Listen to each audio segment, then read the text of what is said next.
coming through. We are doing Shoshana Zuboff. I mean, this book, I must confess, it took me, I don't know about you, but it took me by a huge surprise.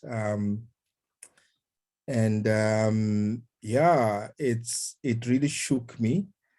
I mean, there was a point, and I always say this, that there was a point where I I felt like throwing my smartphone into the river and just running to the mountains, because it somehow sobered me up a bit.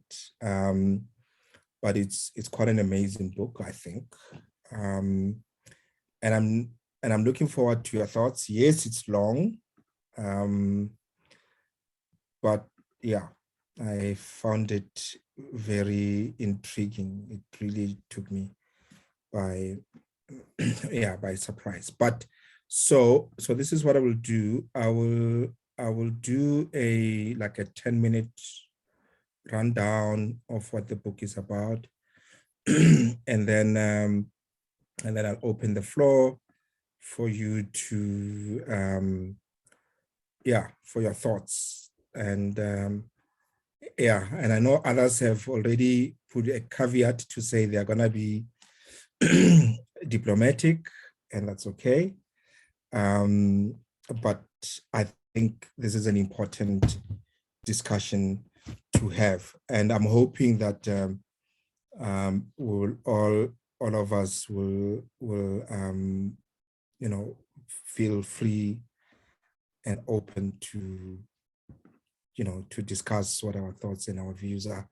So I've prepared a bit of a slide presentation, so I will just quickly go through it. I think when I do that, it helps me to put my thoughts together instead of being all over the place. So as the order of the day goes, whoever's facilitating will just do some opening summary of the book, what the book is about, and then we open the floor for discussions. And towards the end, we'll rate the book. We'll talk about what worked and what didn't work, and and we'll close with that. So I'm just gonna open. That is, if my technology allows me. Yep, there we go. Okay, Shoshana Zuboff. She's took me by surprise, I must say. Age of Capitalism, quite thick book, very thick. If you are reading it via audio, I think it's about 20-something hours. So I've done both. I've read the hard copy, and it's like, this is the main, for me, this is the main course, and the audio is the dessert. So the audio is like, okay, let me refresh, and in a less stressful environment, let me listen to as like a revision of some sort. So yeah, I've read the book. It took me about 3 weeks, hard 3 weeks. I read this book last year, and then I listened to the audio late last year. I read the book early last year. I listened to the audio late last year. So Shoshana is a Harvard professor. Is a social psychologist, a philosopher, and a scholar. And I think for me, what took me by surprise at the beginning, because when I read the book, a friend of mine was reading the book, and was quite intrigued by certain parts of the book.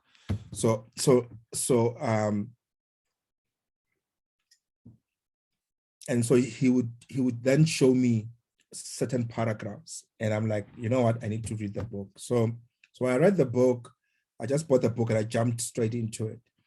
But later on, I then realized that actually this book because all along as I'm reading the book, I'm thinking this book is written by a tech person, by somebody who's in the tech space, by somebody who's a techie, or somebody who's one way or another involved in the technology value chain. And only after I've read the book, I then realized that actually Shoshana is not even a tech person; he's a psychologist. And he was so this book, so to speak, is a psychology book, far more than it's a tech book. And for me, that was a bit of a sort of like a surprise, to say this book was written by a psychologist. And what I often do is, after I've read the book, I would sort of try and go into YouTube. Firstly, I try and see if the author has a TED talk, or then if not, then I go into YouTube and I'll try and listen to some of the interviews. And if some of you have done that, you would have picked up that she's a very soft-spoken person. And in one of the interviews, so they ask her, so you don't own a smartphone? And she says, no, she doesn't own a smartphone. So they're asking about how do you make calls, receive calls, and whatever. And she's like, she's got a landline, but also if she has to use a cell phone, she she switches on the phone, makes the call, and when she's done, she switches the phone off and takes the battery out. So I was like, what? Okay. In this day and age, one can mistake her for being a laggard, for instance. But I mean, when you read the book, you sort of try and get the point that she's trying to make. What is surveillance capitalism? Basically, surveillance capitalism is tech companies taking people's data and using it to make profit. So they mine our data and they sell it to advertisers. They call it targeted advertising. So they sell it to advertisers, and advertisers, they then get to know how we behave. And as a result, they then are able to target us with adverts. So what Shoshana is saying is, basically, we are being used by tech companies to sort of see what we like, what we talk about, what we spend most of our times doing, and based on that, then they target us with adverts. And the book discloses how, and the two culprits, I mean, I know there's others, but the two culprits that Shoshana is talking about in the book is Facebook and Google. And the data that they're looking for is your location. So they track your location, they track your search history, they track your contacts, your browser history, biometric data, photos on your smartphone, everything that's on your smartphone, your contact details, your numbers, they have it. So they have everything. They even listen to or they record, or somehow they have, if they want to, they can even listen to your conversations. And of course, then this information is then analyzed, and of course there are behavioral trends, and based on those trends, then they are then being sold to advertisers to advertise whatever products they want. And this is where, for instance, you'd be on Google and you are searching for a book, or you're searching for something, and you go into a couple of websites. And when you then go into Facebook or any of these other social media platforms, then suddenly those products that you were searching on Google then appear on your social media, and those are appearing as adverts because they're trying to convince you to buy. And this gives credence to the whole thing that if it's for free, you are not the customer, you are the product. And these platforms are for free. You access these platforms for free. Google, Gmail, Facebook, social media generally is for free. And we use it under the impression that it's for free, but actually we are the products. So as you feed this platforms with information, how you feel, what you're thinking, and all those kind of things. That they are taking that information, they are analyzing that information, and then they are selling it to advertisers. So there's two profiles. There's your profile that you see, that you are inputting data, and then there's another profile that is exactly you. You don't know about it, but there's another profile in the background that's analyzing your behavior, that's analyzing your spending patterns, your location, how you post, what you post, the pictures, but also on your phone. It's not only just on your social media. It's also on your phone. All these apps that are there, they are monitoring, tracking. And the thing with these apps is, and she says in the book that, tech companies will always say, no, but there is terms and conditions before you accept using an app, for instance. There's somewhere where you have to click accept. And those terms and conditions are so long, and some of them are so small, fine print, that almost no one reads those. I think 1.something% of the people read those terms and conditions on your smartphone, on your apps, as you download an app. And she also says that even those who read those terms and conditions, even those who read the terms and conditions, you can't say, I don't agree with this term and condition, therefore I'm not accepting. Because if you say I'm not accepting, then the app will not work. Or if it does work, it won't work with all its full functionalities, right? So we are the product. We are the ones who are being sold. And as we use these platforms, as we give it information, we are actually creating a profile that is going to be sold to advertisers. So Google is the first one that was off the blocks with mining data, which makes sense because it was a search engine. Probably Yahoo was the first, but Google was the one that their algorithm got the search engine right, and they were off the blocks with collecting data, Gmail, and the Google search platform. And once they went from bleeding money to about 3,590% increase in their revenue in just 4 years. So they were mining data and then they were selling it, and they made so much money, right? And then followed by Facebook after Google, and Facebook is the second to have big accumulated big data, and so you have Google followed closely by Facebook. But all that they do, they collect our data, sell it to advertisers. What do they sell? They sell our email addresses, contact information, phone numbers, website visits, photos, whatever that is on our phone. So as long as you have a photo on your phone, they might take it without you even knowing. And I think that's what surveillance capitalism is that Big Brother is watching everything that you're doing. And I think in one of the chapters in the book, she talks about the fact that, and I think for me, it was like, whoa, right? She says, it's like our phones are like handcuffs. So our phones are sort of like, because everywhere you go, you always have your phone. And it's as if you are like a sheep that's been chained with a tracking device on its neck.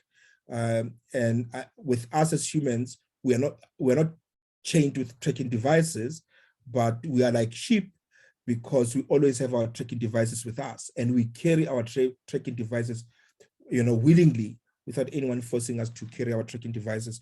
We carry our tracking devices, and everywhere you go, the location is updated, and we are able to see where you went. For instance, I mean, you get to see guys who jog in the morning, and they show us how many kilometers they made, and time, and all those things. Google takes that information. They take in that information and they're mining that information, and there's a certain trend that's coming, And probably you don't mind, you don't have a problem with anyone taking your data, and that's okay. But they're using that information to start targeting you and to start selling to you. And one of the things that we obviously know is the Cambridge Analytica scandal that broke out, I think was most prominent in the Brexit elections, where people were saying that they were targeted with certain adverts, for instance, that, and the thing is, you won't know because the advert comes only to you or only to a few people. And those adverts will be saying things that are outrageous about other European countries, for instance. And the aim and the goal is to try and nudge you or push you or convince you or even sometimes shock you to a point where you will vote at the exit in the referendum, for instance. And the same with the Trump election, for instance. Some of the people were targeted with specific ads so that it convinces them to start voting against one candidate and voting for another candidate. And there's a TED talk given by, I forgot the lady's name, where she talks about how this was done. There was a whistleblower from Cambridge Analytica who came forward and says this is what they're doing. They're targeting people with certain adverts so that people can vote in a specific way. And what Shoshana talks about in the book is she calls it behavior modification. What these tech companies are trying to do now is they're trying to modify our behavior. So it's not good enough that they have our data, but they're also trying to modify how we behave. And of course, these guys, they're insisting that you can't regulate us, the technology is too complex, and they're lobbying against being regulated. And of course, how do they do this? Obviously, it's through cookies. It's through the cookies. I didn't understand cookies for a very long time, but it's through cookies where they collect these cookies and they're then able to, based on the cookies, they're able to sort of track which website you went to, how long were you there, and which pages were you in, and they're able to collect those cookies and they're able to then analyze it and then sell it to advertisers. So a study showed that 83% of cookies came from third parties, not websites that were actually visited. And 92% of that was Google tracking the cookies, were collecting the cookies. 92% of the global cookies, 92% of it is Google tracking it. So you go into a website, say for instance, you want to buy a car. So you go into Mercedes-Benz, for instance, you want to buy a car, Google, because Google has got access to Mercedes-Benz website, they are collecting the cookies, and then they're able to then, when you go into anything else, they're able to then sell that information to an advertiser, and the advertiser is able to then start pushing Mercedes-Benz adverts on you because you were on a Mercedes-Benz website. So yeah, know what you want, and Google will be able to know what you want and tell you before you ask the question. And this is what it means, because they can see, they're monitoring you, it's a surveillance. So they know what you're looking for. They can see what you're looking for, and they're then able to tell you what you want without you even asking them. And I think this is what's even more frightening, that they are now getting to a point where they are doing what is called behavior modification. So they're trying to modify what we see, how we feel, what we think, with the whole thing of fake news, all these algorithms that are popping out the information that you want to, that they want you to see and drive you towards a specific behavior. And of course, at the core of it, and what Shoshana is fighting for is privacy, right? Is that we have given away our privacy without even being aware that we have done that. Even governments are not even aware that they've given the privacy of their citizens to these tech companies. She gives an example, for instance, and I tried it. You can go to Google Earth, for instance. You go to Google Earth and you type in your home address, and Google Earth will then show your home address, your home actually, your home, your yard, your gate, your front gate, and everything. And what Shoshana is saying is, but who gave Google that permission, right? Because that's actually quite sensitive information. Who gave Google the permission to take a photo of your house, for instance? I mean, she goes to an extent of saying that actually these tech companies, they know more about us as citizens of a country far more than the government of that country knows. So I found that to be quite powerful. And the laws, obviously, there are a few laws to protect personal data. And I know in South Africa, we have the POPI Act. And I think that POPI Act was also trying to counter what Shoshana is worried about, right? The browsing history, phone calls, phone numbers, emails, addresses, location, all these things should be private. And I need to be able to give permission. But some of this information, we did not even give permission. We're not even aware that these things we are being tracked, for instance. And what Shoshana is also saying towards the end is that what she's more worried about is with the new generation coming, they are growing up in the tech space, in the smartphone age, where the surveillance is already existing and taking place. And the more the new generation comes in, they don't know any different. And what they are at risk of is the psychological effects of this surveillance capitalism. And that's what she's worried about. And that's what she's saying, that we need to take the fight back. We need to fight back and take the fight back to the tech companies, because if no one stops them, there's a chance that they might do more damage than what they are currently doing. So yeah, that's the book, Surveillance Capitalism, Shoshana Zuboff. I thoroughly loved the book. I think it's more detailed, but I think it's well researched. The examples, the analogies that she uses, I found them to be quite insightful. So yeah, that's me. Anyone? I really enjoyed this book. I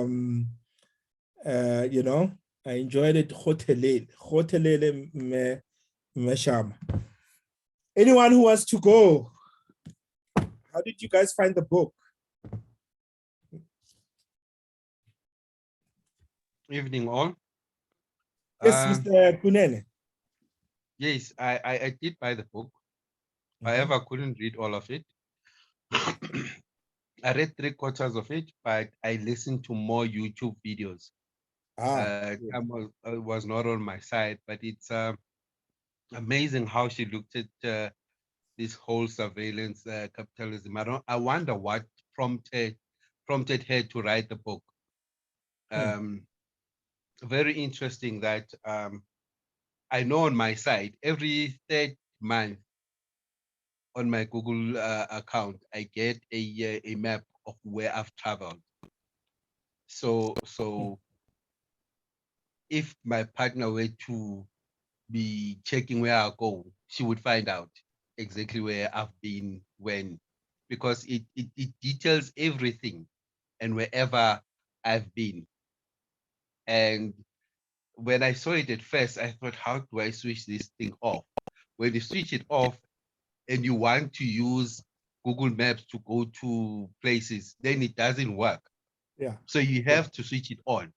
So Yeah. one way or the other, because you're no longer using map books now, we're using Google Maps. Yeah. You are forced to use it. So they know Yeah. exactly where you are, Yeah. and you have a history. I also thought that, in fact, one can use this in case you've been accused of doing something. Yeah.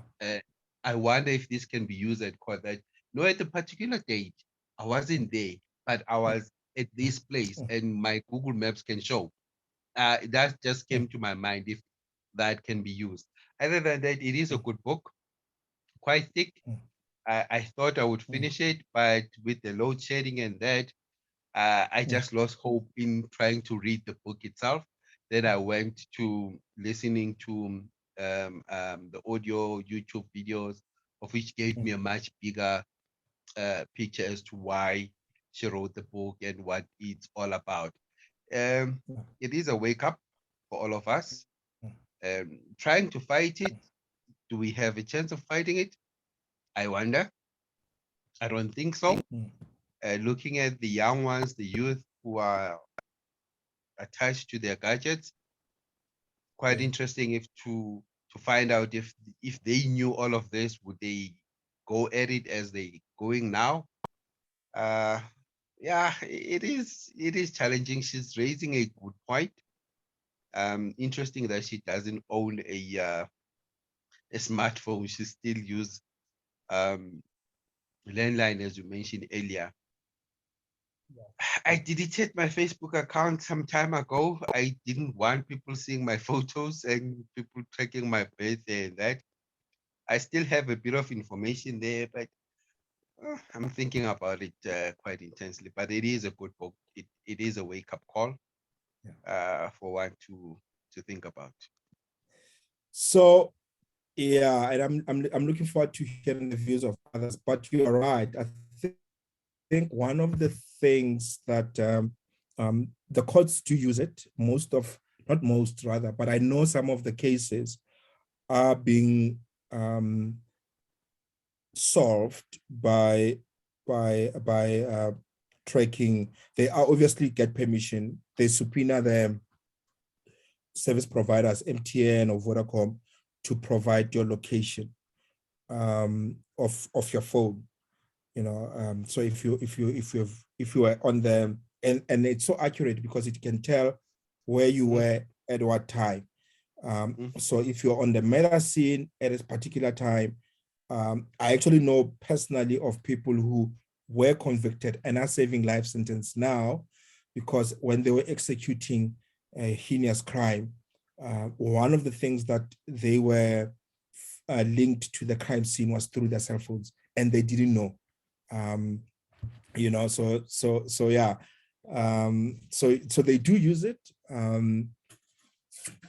Yeah, I also started minimizing my use of social media after reading the book. Like I'll only use it very minimalistic as and when I need to. But yeah, I mean, it's quite shocking. How she came to write the book, if I'm not mistaken, because she is a psychologist. One of her clients who has asked her a question to say, is there still space for humanity going forward in the future? Because it seems like, and that one of that client, I think, was getting retrenched from work because his job was being replaced by a machine, by an AI robot. And I think that was part of the discussion to say, is there space for human beings? Is there space for humanity if the machines are going to be doing everything? And then that's when she started going deeper into the whole research of artificial intelligence and trying to understand what this thing is about. And I think that's when she then stumbled across this whole surveillance capitalism. But it is scary.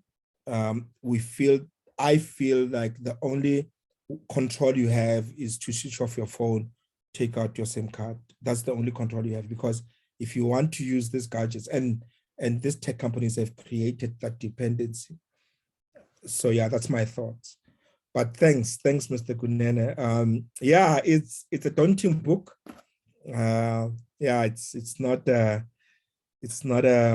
can read it over the weekend. You really need to pace yourself because it's very daunting. But I loved it. I really loved it. Thank you. Anyone else who wants to give it a try? Mali? Yeah, let me come in. I got quite a bit to say, I think, on this one. Go for it. Go for it. It's actually very, as you said, it is a wake-up call. I think more so for me, it's not as intense, for instance, as I would have, because so I work for a technology company and I know all of these things kind of like happen to a certain extent.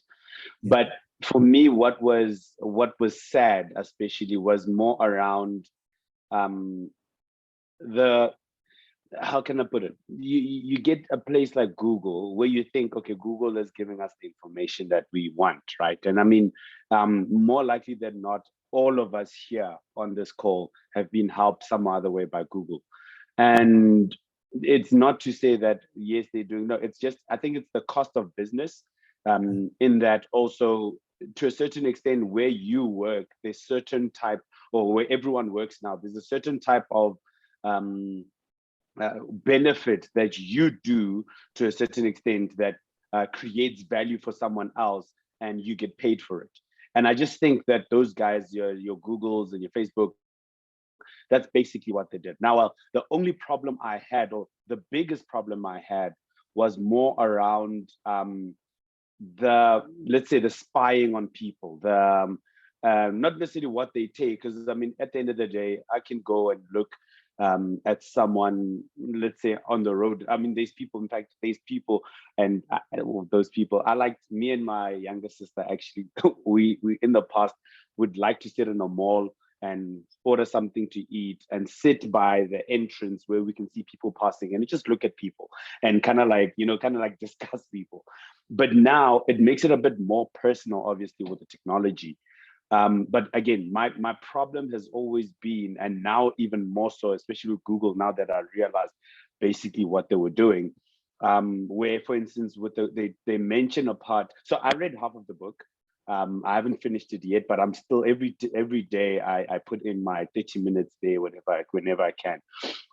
But one of the things that they discussed was when they were doing Google Street View, and how Street View basically went out and just went and hacked, basically, in a way, hacked people's Wi-Fi's and all of these things so that they can gain the data, as much data as they can, to kind of like know what people are doing, do this whole behavioral thing that's going on. And for me, that's where the problem comes, is that they don't have a limit. They've been given too much power for their own good, and that shouldn't necessarily be happening the way it should. Now, as Tulani had said, can we stop it? Chances are not. Reason being, it's just we're piling up a lot of this messes that we're in, right? The younger generation comes in, and they don't necessarily want to know about history. They want to know about what's in front of them. And if you're looking at only what's in front of you, you tend to only do what's in front of you, and not kind of like think of what is the cost at which I'm giving my data or whatever to. But coming back to, there's a part as well, which was for me also a bit of a, actually, that's true, where they mention how they talk about the Spanish and how they colonized these like all over the world, where they'll get to a place, they'll camp on that place, and for them, their beliefs are stronger than anything anyone else believes. So they are going to take over the land. So they'll get there and they'll talk in Spanish to these natives that don't understand Spanish, and basically read them the rights and say, listen, we are coming to take over this thing. You can either walk back, or you can come and we will fight you, and we have the right to take it. And then, because it's inevitable, they'll eventually just take it by force. And that's basically what these guys in technology are doing, right? Is that the scope of what is happening across the world is so vast that what can happen across the world is so vast, and there's so much innovation that is happening that it's impossible, not even it's improbable, it's impossible for governments to actually track. I was actually speaking to one of my friends on the weekend, and how we were discussing the fact that I think what made this happen like this is that in the past, I read this book like last year, 2 years back, called The Innovators. And they talk about technology and how technology came about. It's also quite a long book. It was like 18 hours when you listen to it. Yes. And how a lot of what we got from the innovators came from governments. Now, it was easier for governments to kind of like control who does what when and what this technology does, right? And for me, that was a bit better because the funding was coming from government to create these things. But now, I guess with time, money, and everything else, people were able to say, okay, but we don't need government because the resources that we needed from government, which is the money, we can now do. And then it created the slippery slope of people now thinking more of what used to be for government protection is now a tool to gain power and a tool to one up someone else. As it was said again in the book, where there's who knows. They mention this thing quite a lot of the time. Who knows? Who decides knows, and who decides knows. And that whole analogy in itself as well was quite interesting because, again, we have lost ground as governments, let's say, in the world to kind of like keep these people on a, on a, to wet blanket them, to say, whoa, wait, let's continue. Okay, we understand what you're doing, let's continue. Now it's a free for all. I mean, the fact that Malisela can come here and also create an application that will help people, and this is inverted commas because all of them do that. They say we're helping people, but then they gain it for their own capitalistic benefits. And I think that's where the problem again is that people have become so selfish and so self-centered in a way. I mean, for lack of a better word, to not consider other people. Now it's touching again into philosophy and into ethics to say, when you teach this person about machine learning, you're teaching them a whole variety of machine learning, what it can do. And this person for themselves think, you know what, this would be amazing, but to help people do this. But for me to help people do this, I need to gain access to people's data. And I know people will not willingly just give me the data. So you know what they don't know won't hurt them. So let me just take it. And that's exactly what the Spanish did, coming back to that. So there is a lot. This book is, I mean, like I said, I've only listened to half of it, and it's just like blown my mind at what these people are more so are capable of doing, not necessarily are doing. Like I said, in fact, they mentioned in the book, so I work for an IoT company, and I know what IoT is capable of. I know what we're doing at work. But for us, it's more business to business, and we're helping businesses. But in this sense, and I've thought about IoT in a sense of a human aspect and how it can help people. Again, my thing is technology is not bad. It's what people you do and use it to do that is bad. Just like money. Money is not bad. It's the greed and everything that makes money bad. And that for me was more of the wake-up call in that sense to say, you know what, now even when I'm innovating in my own company one day, I need to innovate with ethics, with an ethical mind in that sense, right? To say, okay, am I hurting? And it's almost impossible to do that, but as much as we can, we need to innovate in that way. Now, one more thing, and then I'll hand it over to you again, Dr. Ross.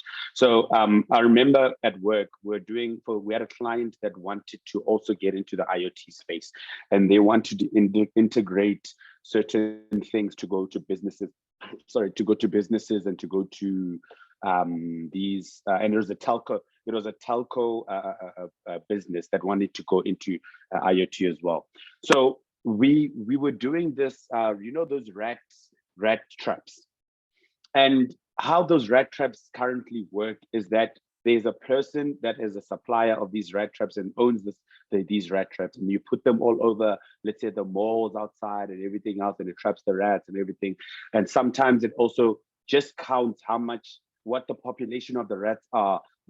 So what they do is they'll put, let's say, a bait, for instance, and within that bait, every week they come and check how much that bait is, and they kind of give an average of, okay, we think the rat population is this much. Now, obviously, that's a job creation thing where someone and you have these hundreds of people going all over the place, kind of like checking the rat traps and how much bait is there and everything else. So this client wanted us to IoT this rat trap so that they don't have to send people to it, but rather just measure as the traps go in. You say, okay, this is the amount of rats that have come in. This is how long they stayed into the machine or into this thing for, and those kind of things. And we had two solutions. The one solution had was quite accurate but very slow. The other one was very accurate, but the other one was very slow, and it was accurate to some extent, not too accurate. But the one was very accurate, but it wasn't as fast as it could be, And I think it's both same. So what happened was the one that they wanted to consider was the fast one, was the accurate one, but the technology failed a lot of the time. That's what I actually wanted to say. So it wasn't reliable per se. And the CTO of that company came to offices and was like, okay, we're presenting this to him. This is what we're doing. This is what we've come up with, these two solutions. The one really works. It's slow, but it works. The other one is really accurate, fast, but it's not reliable. Now we coming to you to show you the reason. We went to the guy that is doing this one that is quite accurate, and we asked him, listen, can't you make it better? How can you make this better? Do we have to invest in your company to get more resources so that you can make this better and everything else? And the guy was like, no, the thing is, he's actually battling himself to carry this out to the extent that he wants to, because he's afraid that it is going to take a lot of jobs away. And the other one, obviously, again, it's very slow. It's not necessarily as accurate, and we want to use it, but doesn't necessarily. It's very reliable. And we said this to now the CTO, and the CTO was like, you know what, that man does not think in, and that's when I think for me it was an eye opener to say, yeah, no, this world. But anyway, so the CTO says to us, listen, that I don't. That information that man gave you is nonsense, because the problem with that is someone else is going to come up with technology, with that same technology, and make it so reliable. And at the end of the day, it's going to take the people's jobs, that it's going to take his jobs as well, because he doesn't want to innovate to get in. And that's the world we're living in now, to say that. And coming again to learning, it's almost as if you have to join them, and not, or else you're gonna die out, because you can't. Now there's this design thinking to design for people and everything else in your technology, but you're almost saying, listen, as I'm designing for you, I can't help you, because if I design for you, I'm gonna die in my own business. So I need to innovate at the level as the other people are innovating, because it's cheaper and it's more reliable, and people will make more money anyway. And that's what, at the end of the day, businesses want. So yeah, that's I think, and there's many other stories I can tell you just in our company, but yeah, that's interesting. So it was an amazing book, and it still is. I'll finish it, and I think I need a second round and listen to those YouTube videos as well. Thanks, Josh. Yeah, I think. Thanks for that, Mali. I think, the argument always comes when we have this type of debates is, the benefits that technology brings, and I think we can't doubt that. We can't second guess that most of the things. I mean, we were having graduations this past weekend, and the joke with graduations, when people give, there's this thing when people give graduation speeches, and they'll always say, I would like to thank Google, I would like to thank copy and paste, I would like to, because of technology, it has made our lives far much easier. I think the question at the center of this book, though, is, and to your point, and I like the fact that you use that terminology, is the ethics, it's the morality of these tech companies. And I think that's the center. And I think, because you are in the tech space, you would know this. I mean, there was this whole debate between Zuckerberg and Musk, for instance, where Zuckerberg, and I'm sure Shoshana would say, I told you, Zuckerberg was like, no, AI is good for the world. We need AI, blah, blah, blah, blah, blah, blah. And then Musk, on the other hand, was like, what if this thing is in the hands of rogues and, and bad people? And I think that's what Musk was saying. And I think Musk probably has read the book. I don't know, but it's those two, it's those the good and the evil of technology. And it comes back to that. There's so much that we derive from technology that is making our lives more convenient. And I think in one of the slides, what Shoshana also says is, are people really willing to give away their privacy for the sake of convenience, right? And I think that's where it's the two axes. On the one hand is convenience, on the other hand is privacy. And I think what Shoshana is at the core of what she's saying is to say, are people ethical? These tech companies, are they ethical? And for me, the scary part is, if the world's 7 billion or however data is in the hands of one person, what if that person wakes up and he's, but yeah, I think that's what's at the core. And I think as human beings, because I also didn't know what these tech companies are doing with our data, that they are modifying, that I actually have two profiles. I have the one that I see on Facebook, and there's another one at the back that I don't even know of, that is sort of like who I am, and that is being sold to advertisers. But yeah, thanks for that. It's quite an interesting perspective coming from a tech person. He starts with, technology is good. So I actually wanted to start off by saying, listen, I'm about to be a bit more biased against what she was saying, because a lot of the time I actually thought she sounds angry, Yeah. She sounds very angry. But at the same time, after I heard what she was saying, I was like, listen, to an extent, she is right. Not everything, but she is right to that extent. But you're right. I mean, with this innovators, with this book, and I think she also touches it also somewhere in the book. And with this one, and to your point, Madi, technology was a function of government, subsidy. I mean, when you talk about NASA is a government agency. Most of the technologies that they talk about in this book are funded by government, or have been funded by government for a long time. And I think what Shoshana is saying in the book is that that's where it all started. But then the mistake that government did was to let go and let the tech companies take charge and run.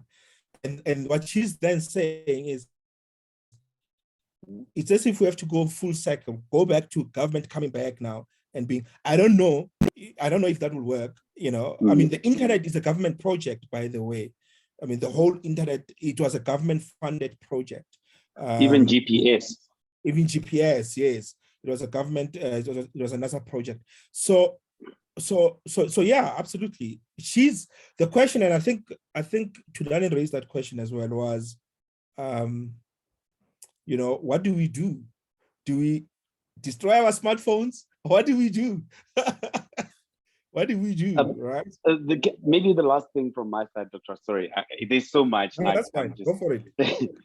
So there's a point to that, to say, as much as what do we do, I think it's more of a psychological thing that we need to do rather than a government thing.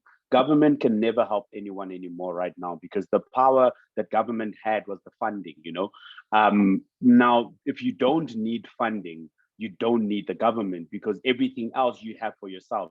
You can, we live in an age where I can buy a mine overseas just to mine cobalt and to get my batteries into play before anyone else. And that's exactly what Elon Musk was doing, right?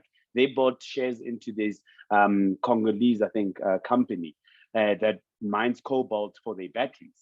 And now, obviously, the first choice person is my owner anyway. You know what I mean? And that's what I'm trying to say, is that government cannot stop what they've created. That's the one thing. And then the last thing was, I remember listening to this podcast the technology podcast. And there's a lady in America that started a company that only services government. And they asked her, listen, I mean, this company has 1,200 employees, and the tech company that services government. And they asked her in that interview that, would you ever consider going back into private? And she was like, listen, it's not to say that I don't want to go into private. The only problem is government is playing a chasing game. The government will never be at a place where they are ahead of private, because they do not run after profit. And the thing about profit is it's driven by efficiency, it's driven by convenience, it's driven by all of these things, and government is not driven by that. And now, because it's not driven by that, they are always going to be chasing. That's why it's very hard to put policy in place, because Mark Zuckerberg said it is very complex stuff. Now,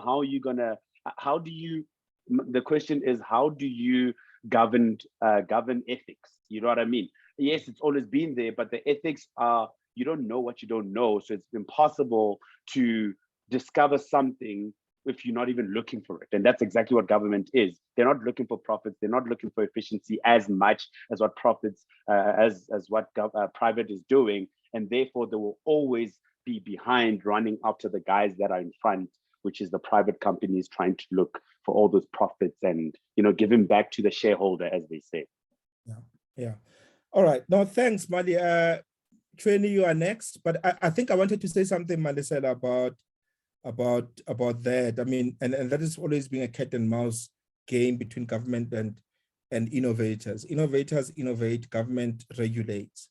So innovators come with whatever improvements. Government has to look at how that improvement works and what are the potential harmful effects to society, and then they have to regulate. I mean, it's the same thing when Henry Ford came with the Model T, and there were so many cars on the road. There were no seat belts, right? Until there were lots of accidents, and then only then government says we need to regulate this. We need to fasten your seat belt. And the funny part is, when government forced people to put seat belts, hippies were so against it. They were like, no, the government is like, restraining us. We are not kids, we are adults.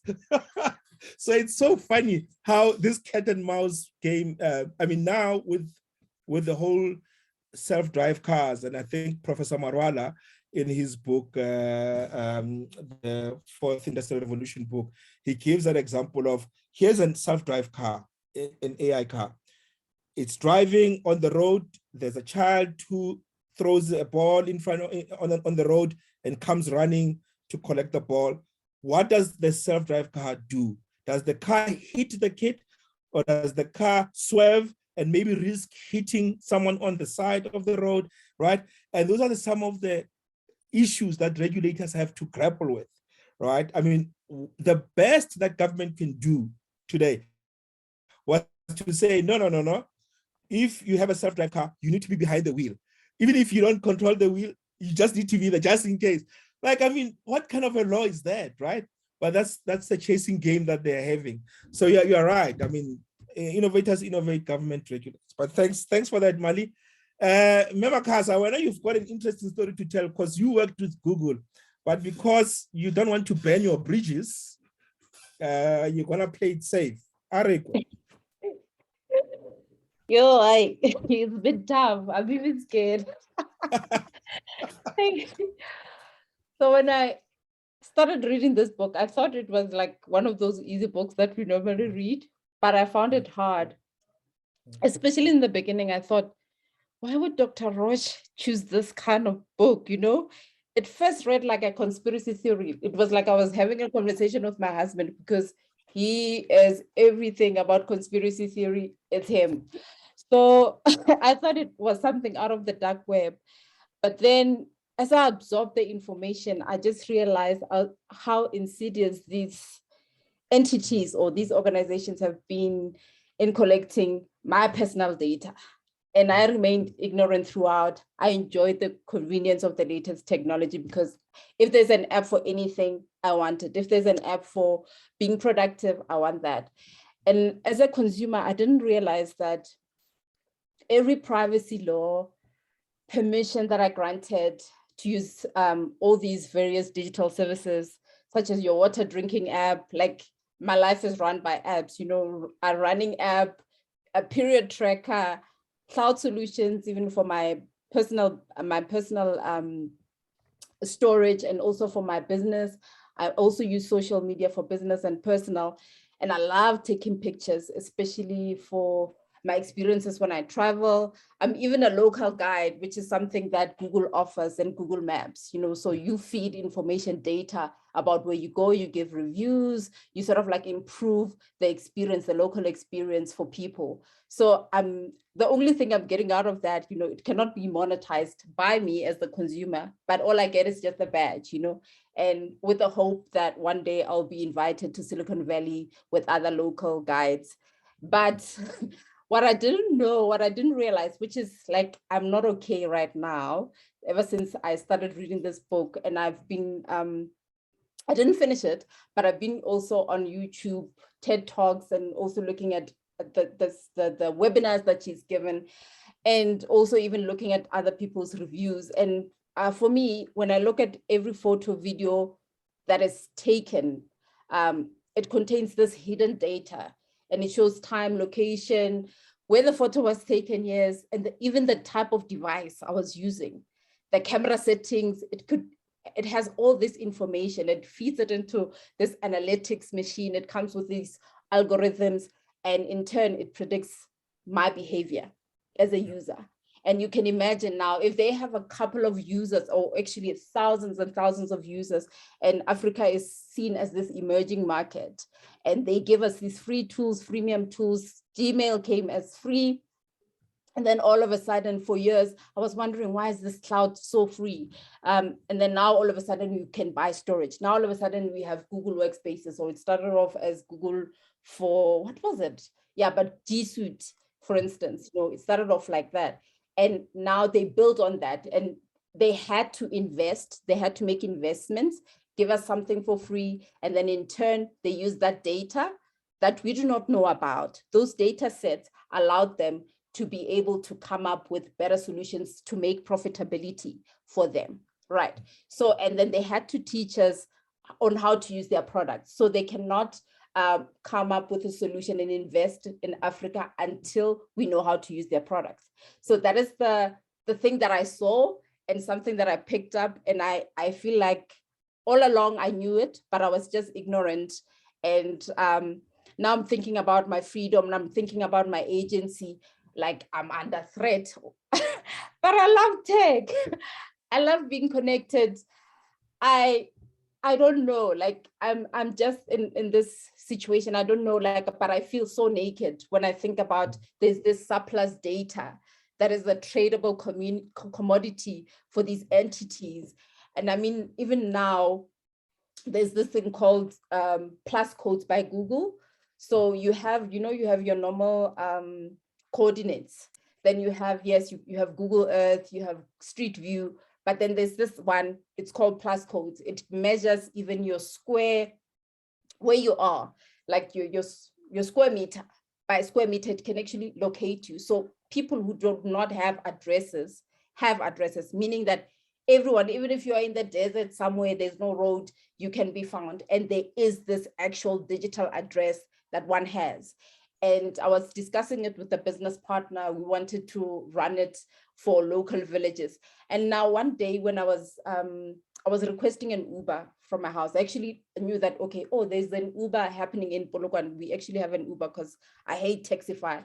So, but at the convenience of Uber, I'm like, okay, there's security and things like that. So let me try Uber. I was just checking it. And when I put in my location, it actually put the Google Plus codes. It did not put the address. Do you understand the technology? Like, it knew where I was exactly. So if someone, let's say there's a war, if someone was to locate Chweni, because based on these data sets that they've been mining from me for quite a while, they would know exactly where Chweni is. My computer, my two laptops, I mean, my two phones, they would know exactly, even the smart TV. Do you understand? So like, I just feel so naked. And when I then, the fact that there are these shadow undetected operations that come from this surplus data, which is connected, and it is far from the original intent that I signed up for. And also, I don't know what I signed up for, what I agreed to, because I'm like, I don't know how to read. I think you mentioned earlier that, you know, the terms and conditions, the privacy laws, it's all like legal jargon I wouldn't understand. Even a lawyer themselves, before they could even present a case in the courts, they would have to read that and have to interpret it and understand it with lots of council members there, you know. So it is, I just want to do it fast because I want to use this, right? It's the next thing that I want to use for improving. But now I now thought about, how do we outlaw this surveillance capitalism that we are as South Africans, you know? And I went to look at the current legislation that South Africa has. And I looked at, there's a paper that was out by the Electronic Communications Act. This is done by the Department of Digital Communications, that was previously run by Minister Stella Ndabeni. So what I see out of there is that the South African government has adopted a policy already on legislation framework on data and protection policy. But as much as that is there, right, it doesn't take into account the control, the use of data in the digital economy, none whatsoever. So it's pretty useless. Then well, I shouldn't say that because I also try to work with government, but they are, however, they're also aware that with the advent of the fourth industrial revolution, it makes South Africa and its citizens, we are vulnerable, and that our behavioral data is sold for advertising. That they know.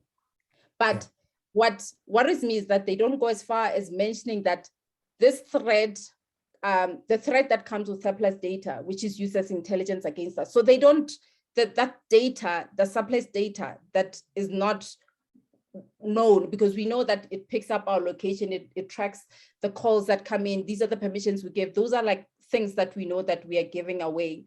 But we actually, our data in terms of, it's not really protected. And mostly when you look at this graph that they share, I just want to, if you can allow me to share my screen to show you. Okay, just hold on. So it shows that South Africa's data is stored. Is it this one? It should be this. Okay, I'm sure, yeah, I'm sharing the right screen. So you're seeing this, right? Let me move. It was on the other side where the data is stored, like here. Do you see this graph? So it shows where what is it, the location of data centers. Yes. So from the information that we pick up as the information that is picked up, collected from South Africa, most of the data is not even stored in Africa. Look at Africa. Yeah. But it's mostly stored in the US.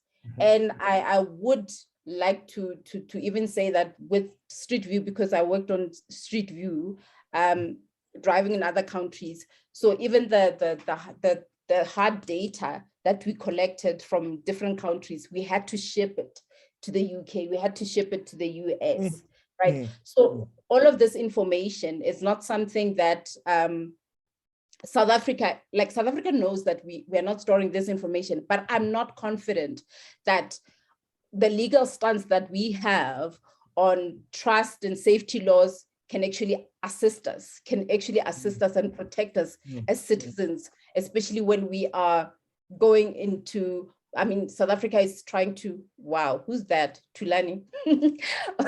South Africa is trying to catch up with the fourth industrial revolution, is trying to even have the infrastructure, is trying to build data centers and things like that.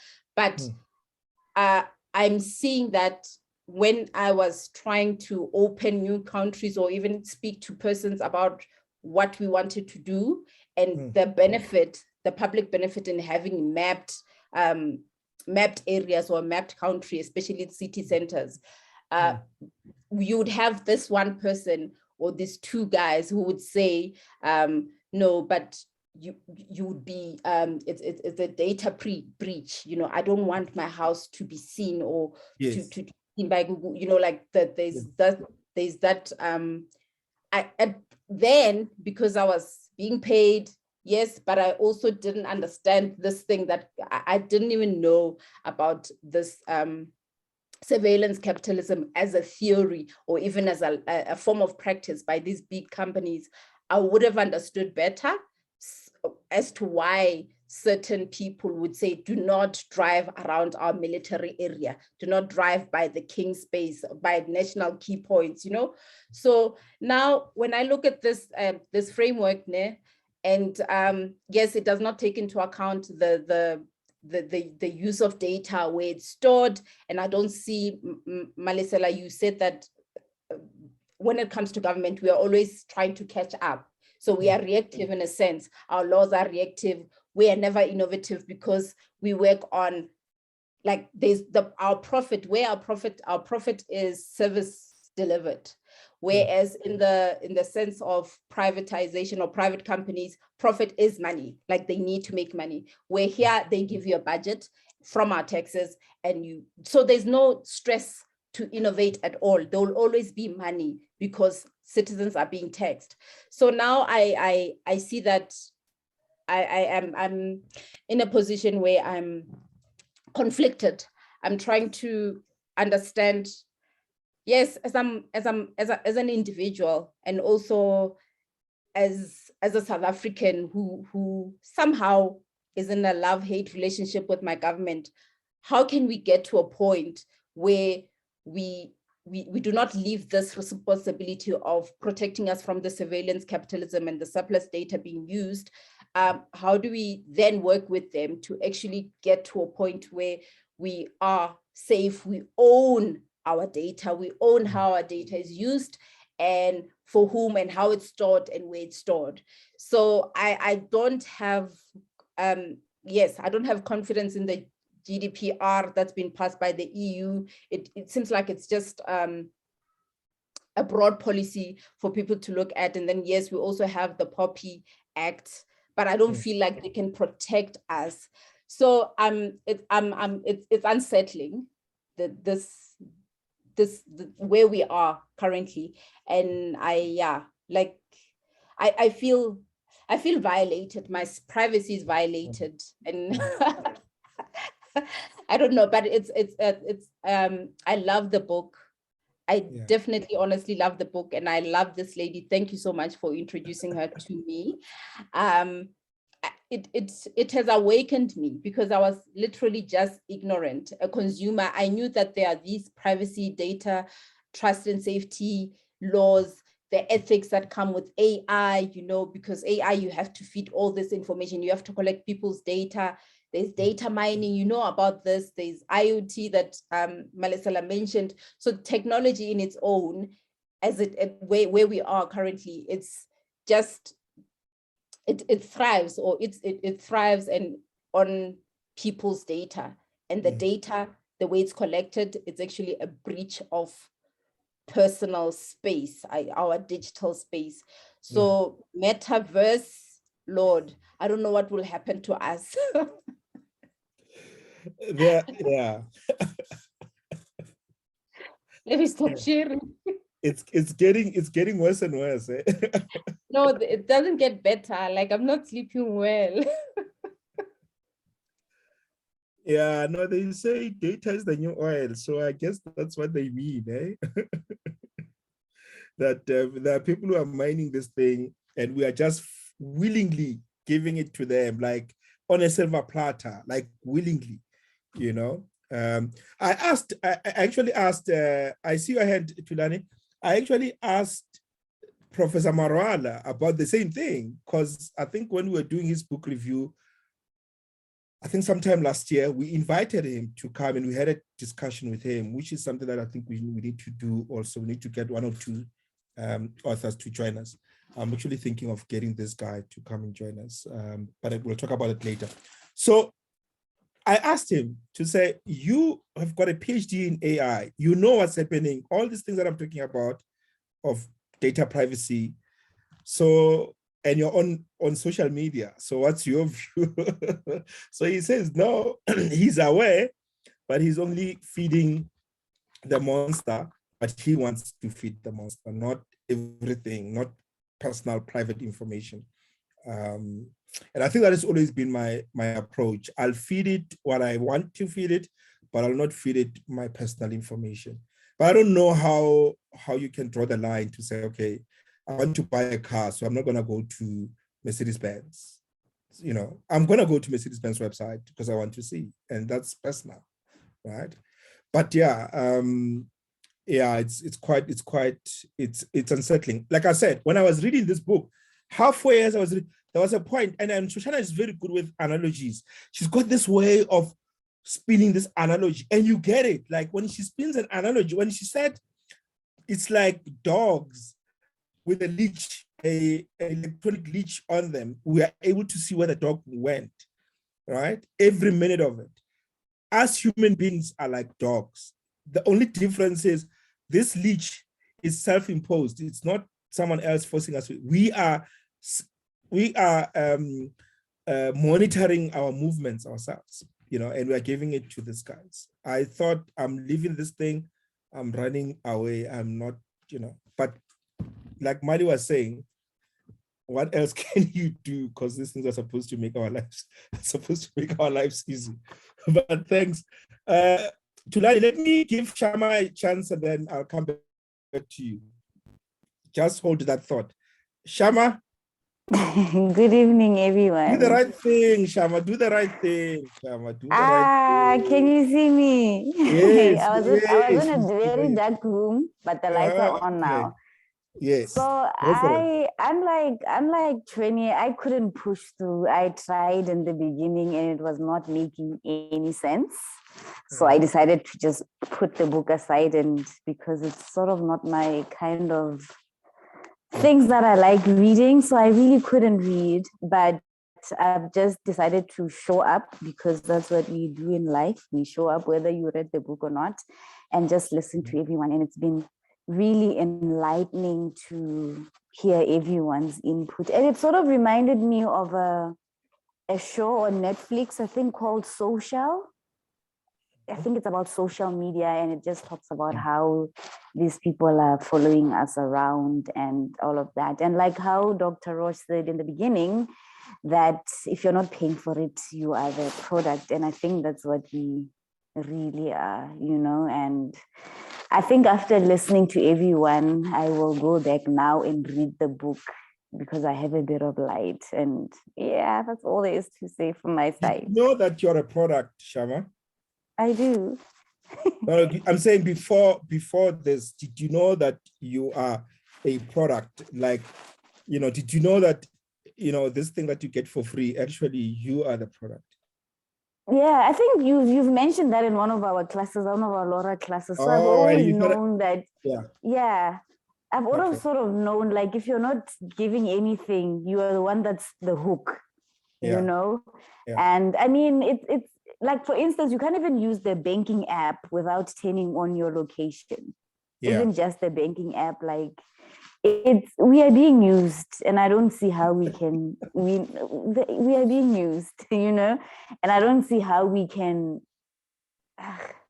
win this war that we are in. For instance, I'm also not on Facebook, and I think I'm trying to get off Instagram, Twitter. I'm not very active, but my thing was, you know how someone would post and you know what they ate yesterday, where they went, what they did, what they were wearing. And I remember this one time I was in a mall and I was looking at a guy. I'm like, I'm sure I know this guy.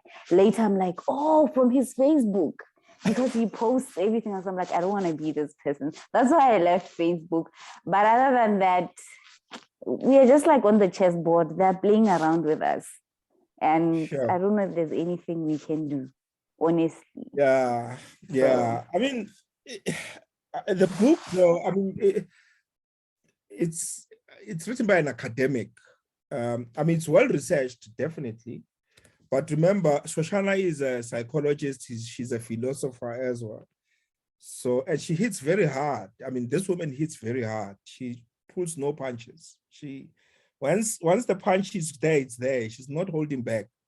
And the more you read the book, the deeper you go, the deeper she goes. She's not like, I think it's enough. She goes. I mean, she looks at this book from different angles: Google, Facebook, a bit of Apple there, you know, and the app, she goes, you know, and I think for me, that's what got me through the book, because the examples, the analogies, she just goes, and I found that to be quite interesting.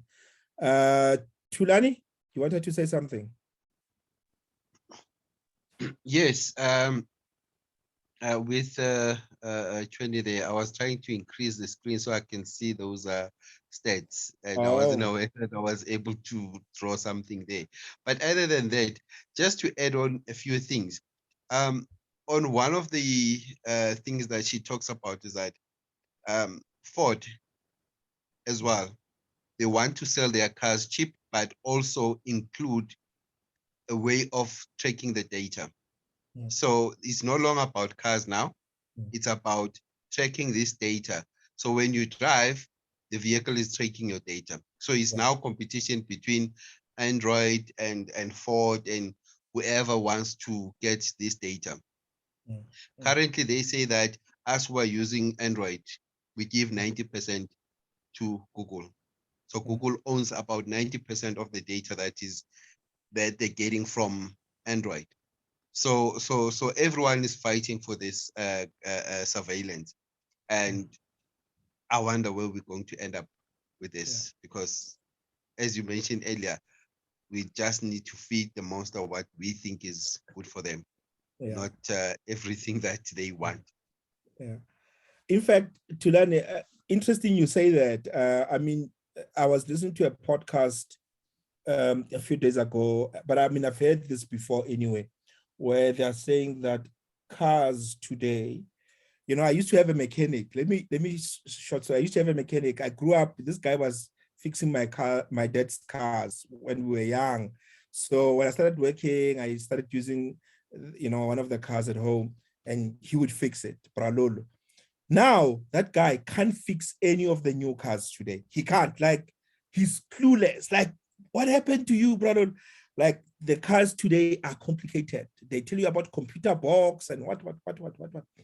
So, I mean, and Miley can testify to this. Cars today, they are being dubbed computers on wheels, right? Because everything feeds from the central something, and it's sort of like a CPU. And everything is, I mean, they're talking about the fact that in the future, your car will, when the tires are worn out, or if there's something wrong with something in the car, and I think they were referring to Tesla cars, they were saying that they can, because they're connected, they can actually order spare parts from the dealer to say the tires will be worn out in 2 months. Is that ordering you? You wake up one morning, 16,000 gone out of your account because the car ordered new tires, all new faucets. You'll just go crazy. You didn't even budget for it, you know? So you're right, absolutely. It's going to get worse. I mean, if cars are gonna now be computers, right? I mean, I don't even want to talk about people hacking into our computers. They're gonna hack into your car and they're gonna drive it to where they want. They're gonna kidnap you in your car. It's gonna be crazy. So, you know, you can't now say to your wife, Thulani, I'm going this way, and then you go that way. Month end comes, she puts a statement. So let's see, where did you go? It's crazy, eh? But yeah, it's the data. It's the data. I mean, it's insane. Remember, we are even wearing wearables, you know, those wearables, watches that takes our blood pressure, whatever. You know, that data also. I mean, Apple has got an Apple Watch, right? So you put it, that Apple Watch, and your health information also, you know, they'll know that, you know, in the next 5 years, we must send out information, medicine to Africa, because the data that we have tells us that Africans are going to suffer a certain disease because of the wearables that they wear. Is giving us that information. So we have 4 minutes left, colleagues. Let's wrap up. And Shweni, you mentioned something about Samsung TV. There was a big thing where Samsung TV was caught listening to the people in the house. I don't know if you remember that. where it was caught out listening to the smart TV. It was caught out listening to people. So as you are talking in your living room, there's the smart TV is recording the information. So yeah, it's crazy. There's this, sorry, there's this device. Oops, oops, What? oops, oops, oops, oops. What's that? Like it's Google Home. Whoa, you can see it. My God, how do I have to? Oh So yes, I can see it now. yeah, Yeah. Google Home. So it's got a mic. Ne? Yeah. So Yeah. I usually use it for sound and to listen to radio. Sometimes I ask it to tell me about my day. You know, it's like Google Assistant. But then sometimes I should switch off the mic and it detects my movement and it would say to me, your mic is off. You know, Yes. and Yes. which is wrong, you know, like because how does it detect that I'm in the room? Yeah. Yeah. Is it the permission that I gave it? You know, so yeah. Surveillance. All right, colleagues, 2 minutes left. Let's rate the book. Shama, since you didn't read much of it, I'm sure you're gonna give it 1 out of 10. Or what's your rating? I can't rate it. It's scary. My life is not mine anymore. So Sounds like it's a depressed rating. Yeah, I'll sit this one out. Okay. A lot to think about. Malisela, what's your rating out of 10 and why? So I give it an 8. 8. The reason I give it an 8, yeah, like I said, it's a really good book, very detailed. I think it's one of those, as you said, you have a main cause and dessert. It really needs a main cause and dessert, but at the same time, I think it's good to show you what not to do if you want to build a technology company, and that's why I give it an 8. He said, think about what you're doing before you just build it. As you know, I'm trying to build my own thing as well, and it's around data as well. But it's to think, how do I build this in an ethical way without actually, and the thing is, sometimes it's not going to happen where I'm probably going to step on some feet. You can never please anyone in the world. But this book tells you, just shows you the perspective, rather. Let me put it that way. And I like it for that. I can't give it a 10 because, yeah, look, I mean, I think she's too angry sometimes, but I give it, so yeah, I give it an 8 out of 10. You must read, one of the times we must read, there's a lady called Naomi Klein. Naomi Klein is like Shoshana as well. That one is angry, that one. She hits hard. Yo. But yeah, thanks, 8 out of 10.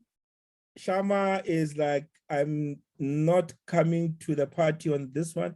Tulani, out of 10? Well, I'll give it a 7 because I didn't read the whole book. Okay. But 2 things. It was not an easy read. Maybe it's because I was quite engaged with other things. It's not an easy read. Other than that, it has given us quite a lot of information about the devices that we carry and use on daily basis. Yeah, a 7. She is angry. I did pick that up, and but she has a good reason to be angry. You can't just take my data and sell it because they're selling this to China. They're selling this data to China, and what are they doing with all of this data? You know, tomorrow you will find yourself in places that you anyway. But then we are in prison in a way. We are in prison and we can't get out of that prison. So she's highlighted that in our lives. So I'll give it a 7. 7, awesome. Somebody was saying the reason why South Africa there's not much of a change is because we're not angry enough. So Shoshana is angry enough to write a book because this is more important. Metroini, out of 10. So I'm saying if we had more Shoshanas in South Africa, in Africa, would actually be a superpower to take over and outlaw what's currently happening with surveillance capitalism. So I liked reading it because I think it placed me back into school because I studied sociology, I studied psychology. Oh, nice. I could relate a lot with what she was saying. And so I enjoyed it a lot. 9 out of 10, though I'm unsettled as a human being, as a consumer of technology and a creator, or I think I'm a creator, I don't know, or I'm being I'm being influenced to do certain things and buy certain things. I have no idea, but I give it a 9 out of 10 because there's the academic research that came into it. And even with her talks that I watched, she is very detailed. You know, she's easy to understand, though the book needs you to read it from that academic sense. You cannot, it's not an easy read like the other books that we have gone through. So I give it a 9 out of 10 because it's something that, a conversation that we are not having, especially in the government space, especially in tech, because I'm also in tech. So these are the conversations that we need to have in order for us to create ethical products and also get data in an ethical way. So 9 out of 10. I like it. I love this lady. I think I'm gonna start following her. So thank you for that. Thank you. I also her anger is my passion. I love it.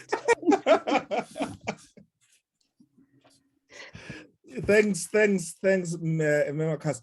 You see, for me, I would give it a 9 out of 10 as well. I think this book blew me away. It really blew me away. I couldn't put it down, even though it took me forever to finish. I'll give it a 9 out of 10, mainly because as an academic, I think it's well researched. She goes deeper into the issues. I love how she uses analogies. The reason why I'm not giving it a 10 is, she's not offering enough of what do we do in return. I found that to be, she left me with shock and me wanting to put my smartphone away. But I don't know if that's the right way to go about. So I'll give it a 9 out of 10. It's one of my best books that I've read. It's different, and it's a psychology book. I keep on having to remind myself it's a psychology book. But yeah, and I think having read this book, I don't know who mentioned, I think it's Shama, mentioned there are a couple of documentaries on Netflix on social media, the effects of social media. I read another book. I read other 2 books on the internet and the psychology of the internet and what the internet does to our brain, as concentration span. We can't concentrate anymore, and things like that. Good books, but they don't get to this. I think in this category of internet and psychology, this has to be the book to read. You need to read this, and everything else will just feed off from this. So I think I'll give it I think it's a good project that she did. So thank you so much. 5 minutes be over time. I apologize for that, but thank you for so much. It was such an insightful discussion. And our next book, we are taking it easy this time, Shama. I hope you like this one. Shoe Dog, Phil Knight. I'm not so sure who, Malisela maybe will like it. It's a biography by, if you're into shoes, this is the book. I loved it. I've read this book 2 years ago. Somebody stole it from me. I bought it again, so it's still in the pack. So we are doing Shoe Dog. I'll set out the date. I'll communicate the date, but it's gonna be 4 weeks from now. So that's where it's easy to find. I'm trying to look for books that are easy to find so that Shama in Gaborone, you can easily find it. So this one, you should be able to find it in major bookstores. So Shoe Dog, Phil Knight, and I will send out the date, but just count 4 weeks from now. But I'll share the date just to confirm. Thank you so much, colleagues, and apologies for the 6 minutes over time. Have an awesome evening. Thank you. Thank you, Doc. Thanks. Bye, everyone. Thanks, everyone. Good Thank evening. you, Bye. everyone. Bye. Yes. Bye-bye.